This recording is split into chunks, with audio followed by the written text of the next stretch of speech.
Dr. Masembe Kamaradi omuhwezi wa mukuru w'omurambuzi wa gavumenti z'ebyanga akwasirwe izobe rya nyumwebazyo aha ofisi enkuru eza Kabale District kandi ogu akwasirwe na Eri Nuwagaba District Inventory Officer.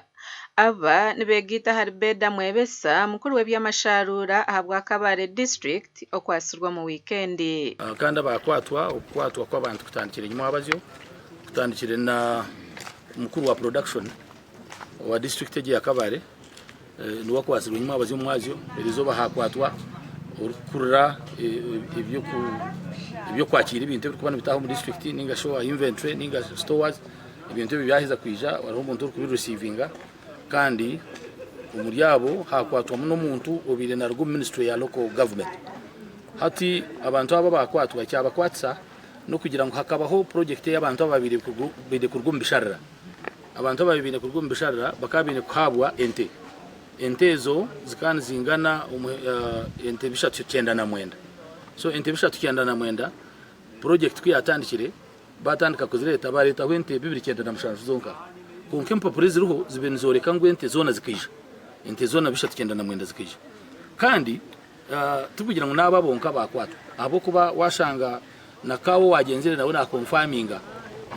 nawe na chamya ngo ente zikije kandi obwe nango bakaba bahirize no kumha transfer yagenzire kunka yaba na chamya yahandike barha na chamya ngo ente akazireba kandi zona zikazi n'amagara marungi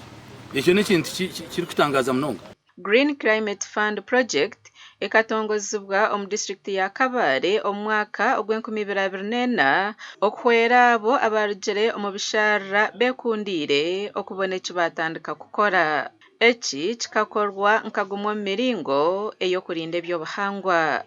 Abantu abarugire mu bishara bakaba bine okutunga ente, embuzi, entama hamwe n'ebiharani konke sente zikaburabura zityo. Nubwo umushaija okwasirwa nyumwazi rukurura ibya production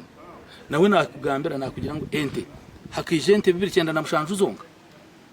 amakuru gacyo ngo ente 12 igana 2 tizirizire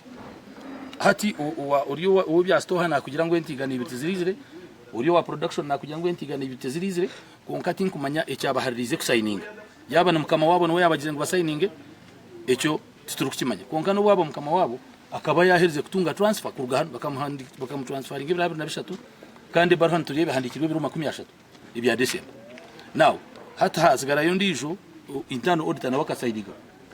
kandi nawe natekwa kugira ki uza police akore statement nakawogwe wagenzire nawe natekwa kwija nibeja kutuyamba neja nawe naza police nakora ki nakora statement. Now hatu washanga ebintu ebiri bityo turikubasa kushitama ntutekwa kureba ngo buri muntu ya kororo bimbirwe ubwo muntu urugero mu ministry ya local government ubari kugira ngo nwabira focal person ente nuwe yabire nazigabo umuntu kwijo mu district abantu bona akabiha mu rumo gwabo akatandika kuba nuwe yagabene interest ki yabira ine so nico yakwatirwa kugenda akagenda akatuyamba umukutorereza ningo mukora investigations ahabo kuba aba district bariho ente kuzibire nazija nibakugambira no wa production nakugambira utwasire nakugira ngo empapura zona ubwo wa ministry wazina kandi se empapura zimekubazi ya district. Omukwezi kwa 12 omwaka gw'2025 abebembezi aba Kabale District bakarangira okwente bishatu 9 zaguzirwe kandi zikaba ziri ezokuhebwa abantu konka omuhwezi wa RDC ahabwa Kabale District Michael Chakashari Muramira nagirango kuchondoza kwatandikire okureba ahabwenki ente 297 zonka nizo zagabirwa abantu ababire bine kuzitunga. Chakashari hona yorekere okukwatwaho ahabwabo abahirwe amatungo konka bakagaguza amazima ezindi abengi bantu bakaziguza ahabo kuba tarabiriho kwetebekanisa kurungi project eji bakagikora no bwira tarabiriho kwetebekanisa kurungi ahabo kuba kogira ngo hakaba kwetebekanisa kurungi no kushomesa abantu baguze entezi konka muntu beno bakabagenda bamuhereza ente bakeza kugimuhereza ashanga atine naho kugiraza atene naho nicyo kugirisa umuntu yaba atene binyasi byo kuri sente atene ho kugiraza atari ready n'imbazi yo kujyozya ultimately umuntu ogwe ente jo nateko kugigusa so project eji nobu yabireho tubarabasize kukitebekanisa kurungi. Amakuru gashakwa Nelson ahimbisibwe ahabwa TV West.